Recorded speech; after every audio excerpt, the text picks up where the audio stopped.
Hey everybody, this is Matthew here at Toy Fair 2026. I'm here at the Nacelle Company booth with Brian Volk-Weiss. How's it going, Brian? I'm good. I just had a New York City pretzel. That is the breakfast of champions right there. And we've got a lot of great stuff to talk about here, but we're going to start with my favorite, and possibly yours, Star Trek. Yes, this is Star Trek Wave 2.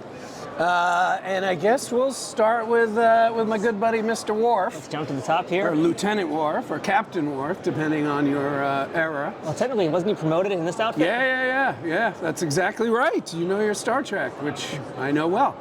Meaning I know you love Star Trek. I'm not saying I know it well. Anyway, so we got Worf here, and what we did was he comes with two torsos, because in the movie, he's just wearing this here. But we're hoping to make all of the characters in the 17th century uniform. So we wanted to at least provide the opportunity for him to be dressed up like everybody else. So all you gotta do, it's not rocket science, you just unplug the torso, pop in the other one, and put the head on. And hey, now you got two different Worfs, or I guess 1.5 for the price of one. Yeah. Next up, we got Geordi, who comes obviously with multiple heads. But what he also comes with is a 1/10 scale arch. I was wondering about that accessory. Yes, and this is his accessory, still $28.99. But yes, that's what comes with Worf. How are you keeping that price down that low? That's just astounding to me. Basically, what we're doing is every wave has one crazy accessory. So with Wave 1, it was Valkyris who came with the Genesis apparatus, meaning not just the torpedo. And then this one, Geordi gets the arch. And to be honest with you, I just really wanted to make the arch. Yeah, so fair enough. So we I'll found never a complain. way. We found a way to do it. But yeah, this is Bem, who is our first. This is Bem, who's our first Star Trek The Animated Series character that we've done. He comes with this pretty intricate cage. Comes with alt heads, alt hands, and just like in the episode, all of his appendages come off. They don't float because we don't have that technology yet, but we do have his arms and legs able to separate. I mean, if they did, that would cost a lot more money, I'm sure. It sure would. And then we wouldn't have an arch. All right. So next here, this is Nacelle's version of the USS Flag. This is the first showing ever of the Build-A-Bridge that we're going to be doing. Ours, of course, is going to be, when it's finished, painted. It's going to have lights, it's going to have sounds, and basically you can buy one section a month for a whole year. And so it's designed that, obviously, that's a lot of money. You know, let's just say it's $50, even though it'll be a little less, but I'm bad at math. So if it's $50 times 12, that's $600. So asking people to pay $600 in one swoop, that's a lot of money in general. It's certainly a lot of money these days. So we're breaking it up $50 per month. Also, we're not naive or stupid or whatever. Not everybody has room for this whole thing. So maybe you just want to buy the communications station, or maybe you just want to buy, you know, the science station, or the captain's chair, or the helm, or whatever. So we've made it so the big crazy fans like me could buy all 12. And if people, for any reason, only want to buy one or two, that's fine too. So, and it is not a subscription. I've been asked that a lot. It is not a subscription. I was just going to ask that. Because we don't want anybody locked in. We want people to just buy as they go. Spock and Uhura are here for scale. So you can get an idea of the size of this thing. So I want to see some of these great accessories too. And these are accessories that come with Spock. Those we've never shown before. So that is a first.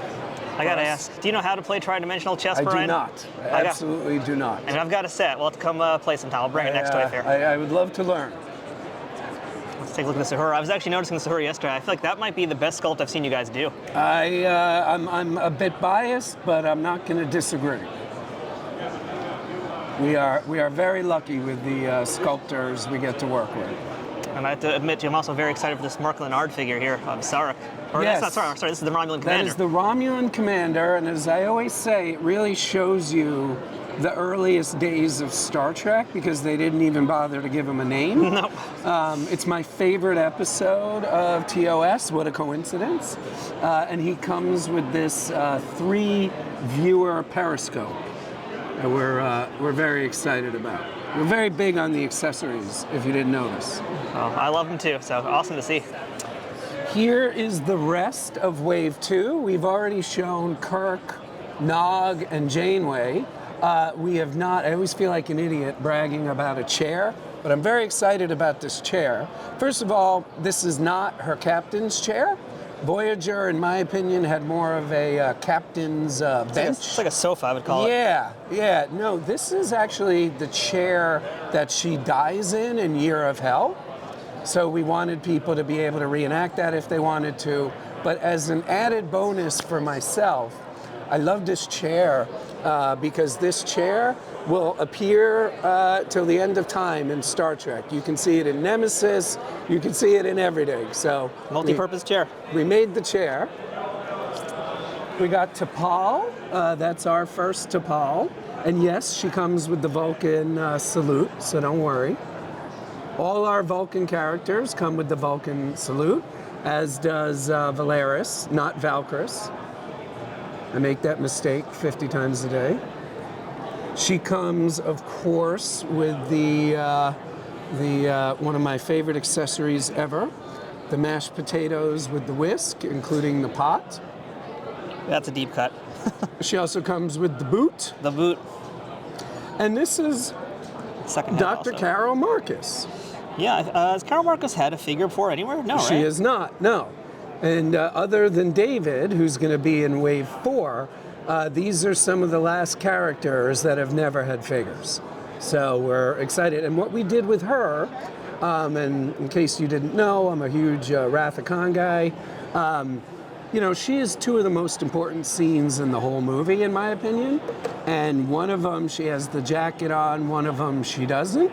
So we made it so you can take her jacket off and pop out those arms, pop in those arms, and then she's dressed the way she is in that scene. So that's what we did with her. Kind of similar to the Worf gag, but a little different. She also comes with this lovely, very specific container from the Genesis cave. And I believe this might be the most obscure accessory in the history of toys, not just Star Trek.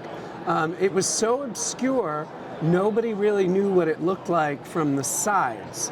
So we actually had to hunt down the prop designer of the movie, and he told us that this part from here to here was a hospital cart from the 80s. So they bought that and then made all this and popped it on. And I just thought it would be cool because I love when you see them talking and you can't hear them. And you know all the other people can't hear them too, obviously. Spoiler alert. So I just always thought it was cool. Fun fact, this, you know, we were able, like I said, to hunt down the actual product and design it. But this part here, we couldn't get any reference footage or pictures on for the back. So, and even one of the sides. So we left it blank because we don't actually know what was supposed to be there. But this, that's our latest super duper obscure plot accessory. So we got our Wave 1 here. We have Valkyris, who comes with the whole Genesis apparatus. Look at the size of this thing. You weren't kidding about this when you told us last year how big this was all going to be. Yep. I don't want to mess with it, but this does go in and out. And this knob does control it going in and out. So you can, God willing, one day we'll make a Khan figure, or even if you bought one of the old ones, you can have him do the final thing where he stabs his last breath at Kirk and crew. This is our first exclusive ... box. And I belabor that point because, rightfully so, a lot of people, when this was announced, so we're doing this with Star Trek The Cruise, Yep. who have been the greatest partners ever. So I wanted to give them something exclusive that was a pillow gift that people would enjoy. It's called a pillow gift. I just learned this myself. Oh, fancy. It's called a pillow gift because when people are out and about during the day and they make up the rooms, they leave a gift on the pillow every night. So this is one of the night pillow gifts. That's a hell of a gift to give. But we will be selling this in the regular packaging about 4 months, 5 months from now. So people, because I don't like it as a collector when I have to go to 50 different stores to collect a line. So I wanted to make sure that we gave something special to the people on the cruise. But at the same time, I wanted our regular collectors to be able to buy it as well. Yeah, no, there's a lot of talk about that, but I'm glad to hear that this will be available to the masses. Oh yeah, oh yeah. So I need it. And then we have the packaging for Wave 1. We're technically not supposed to be talking about this till next week, but I've been telling everybody, so it's too late. But yes, shipping for Wave 1 is going to resume next week. So we had a QC issue, for anybody who doesn't know, that we discovered in December. We stopped shipping while we fixed it. Yeah, this is wave 1. And the figures that are on display here, these are production that we're looking at right now? These are a mixture of production and what do you call Pre-production? it? Pre-production, paint masters, Okay. yada, yada, yada. So just due to the timing of Toy Fair and how we have to ship stuff ahead of time and how, we're racing against Chinese New Year, Oh, yeah. we just kind of brought the best. But like, he's production. This is production, So all he's right. absolutely production. And Wei Yun is production as well. Let's get a nice shot of Wei Yun. I'm hoping that I will have this with me at Trek Long Island later this year to get signed. You should have it within the next 3-4 weeks. And there's Jellicoe. Excited to get these. So for this year's What's in the Box, we have 48 hours and 6 minutes. So you were almost here at the 47-hour part. But we do this pretty much, we do it at Toy Fair, we do it at San Diego, we do it at New York. I think we also did it at WonderCon. But in 48 hours, we will open the box and the world will see our latest announcement. Any teasers? No. Good answer. Because my teasers are usually too good, so I'll leave it at that. All right, everybody else, we can just keep wondering about what's under the cover. So one of the things that we love to do is partner with like-minded toy companies, which very often are just 1 or 2 people working out of their house or something like that, but we really try and find the best of the best. And Josh at Zombie Sailor Toys, he's been making these great, absolutely great figures that I think are very nostalgic, and also we don't do anything with wrestling. So I really felt that, it's good for us to be in business with very talented people, and for people that come to our website and want to buy Star Trek or Biker Mice or Sectaurs or whatever, it's a cool thing. Maybe grab some of these too. And based on sales, a lot of people are. So we're very proud to be in business with Zombie Sailor Toys. So this is like our first sleeper hit. I always want to be careful the way I say this, but I loved Moo Mesa as a kid. And we found, we were aware of the opportunity that we could buy the brand. So, we did. And we put it out because we loved it. And, this might be a weird thing to admit. I hope my CFO isn't listening. But my real goal with everything like this, especially with a first wave, I just want to be profitable. That allows us to keep making more.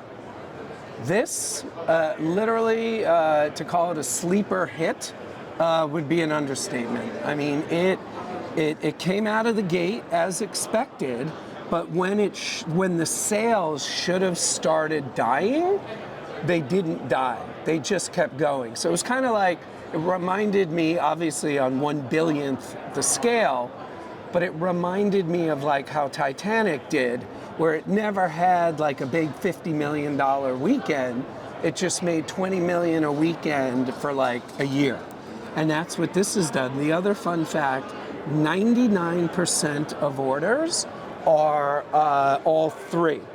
So we really have never had a line like this before, where, I mean, literally 9 out of 10 people who buy Moo Mesa are buying all 3 at once. So this, and as a consequence of that, we started early development for the scripts. So it's highly likely Cowboys of Moo Mesa are going to be the 3rd animated show that we do. So we had Robo Force come out last year.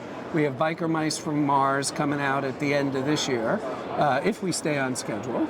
And it looks like Cowboys of Moo Mesa is going to be up next. Expanse, this is the first time that we're revealing the whole exclusive top tier prize, or whatever you call it, for Kickstarter.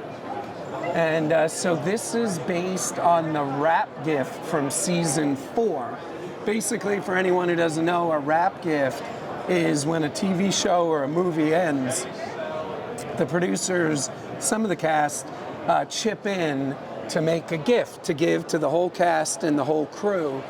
And this is a replica of the season 4 wrap gift. So that is available soon.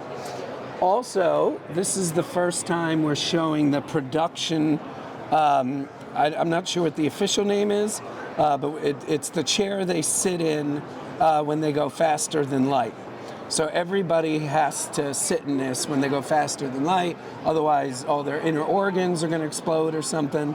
So this, now one of the cool things we did, because in the show all the chairs are the same, only the monitors are different, we made it so you can switch what's on the screen using very high-tech magnet technology. And we're actually going to be using a similar gag on the Enterprise bridge with the dedication plates. So that's all the screens you get when you get the chair. But on the Enterprise, like I said, we're going to do this with the dedication plate. So anyone who gets the turbo lift section comes with the dedication plate, but we're going to come with at least 3 dedication plates. One for the Enterprise, one for the Yorktown, and one for the Defiant. So it doesn't just have to be the Enterprise bridge. You can do a Deep Space Nine episode. Wonderful. If you like. Sectaurs. Wave 2 is coming along. We announced at San Diego the new bugs. We got the Spider Flyer and the Dragon Flyer. What we did with these is we tried to leave as much of what was great about the originals alone. So they have the glove, they have the kind of cheesy fake fur, but we made the eyes light up, and the material for the wings has been vastly improved.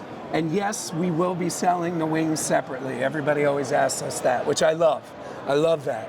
So they'll last longer, they won't break, and we also put some dampening material on the motor, because the old motor used to be so loud. It drove my parents nuts, or my mom. So yeah. What we also have is Trancula, who is Skulk's ride, and same thing, we left everything alone, except the eyes are gonna light up. So this is Power Lords. Nothing new here since New York Comic Con, but you know, I love it. It's badass. And by the way, he's going to be bigger and heavier than Terra Bull. So wow. This right now is looking like it's going to be our biggest toy we've ever made, other than the bridge. It is pretty huge, I gotta say. Yeah. And you know, he's like the big villain. I don't know if you made it to the end of Robo Force, but he's kind of like the big evil architect of the Nacelleverse. So we wanted to make him large and in charge. Next up, we got a Wave 3 from Biker Mice from Mars. So we're showing Letromag for the first time. That's the biggest Biker Mice, that's right. I think he just showed up in the comic, didn't he, recently? That's right. You know your Biker Mice. Lots of accessories. So he's definitely a fan favorite, also one of mine. And then this is the revised Rimfire Paintmaster, and we also have the Stoker revised Paintmaster. We got a lot of fan feedback about the holsters and some of the painting, so we retooled a little bit. So these are much more cartoon accurate Biker Mice, or I should say Stoker and Rimfire. And then we have the rest of Wave 2 down here. Grease Pit, we also got a fair amount of fan feedback that we didn't have enough grease, so we added some more grease. So this is a second gen proto. Charlie is the same. Limburger that's a second generation. And then make sure you end this whole video on my second favorite accessory of all time for Nacelle, the bowl of worms.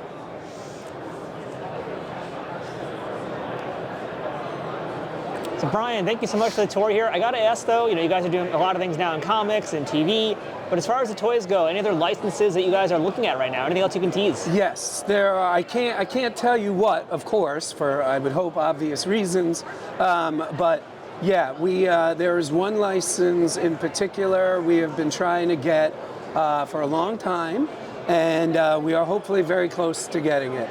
But we're not as license driven as some other companies, but when there's something we're passionate about, like Star Trek or The Expanse, we go after it as aggressively as we can. Well, on that note of Star Trek, I know that Master Replicas, they're doing their figures. They should be coming out to market later this year. But I think for the most part, if I understand correctly, Nacelle is doing more of the classic Trek. They're going to do more modern Trek. Has any of that changed, or are you guys still staying in the modern Trek area? The retro Trek area. We are staying between 1966 and 2005 for at least the near future. I really do need to be passionate about what we do. And, this is all a lot of fun, but it's also financially very risky. So I need my own passion. I learned this from Toys That Made Us. Toys That Made Us was the first show that I ever directed that I was passionate about. And I don't think it's a coincidence that it's the first show that I ever directed or produced that got a second season. So I learned from that, let alone a third, fourth, and fifth season. So I learned from that. I need passion to keep pushing me forward, and my Star Trek is between 66 and 2005. I like some of the newer shows. I really love, like, Lower Decks is some of my favorite Star Trek ever. But we're tapping out at 2005, at least for the near term. Fair enough. You got plenty to work with. We sure do. I'm excited to see where it goes, especially the upcoming DS9 figures. I cannot wait to see those. They're coming. When might we be seeing those, by the way?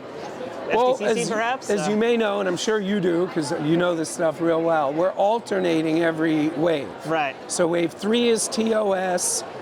Wave 5 is going to be a bridge crew. Wave 7 is going to be a bridge crew, et cetera, et cetera. So I can't say anything I'm not supposed to say, but I believe if you're patient, you will be rewarded. I look forward to being rewarded with my patience. I think that's a rule of profit somewhere. I'm not sure. I'll check that later. There you go. But thank you so much, Brian. Appreciate the Thank tour. you, man. Great seeing you as always. As always. That is our coverage of the Nacelle Company booth. Stick around. We've got more videos from Toy Fair 2026 coming up soon.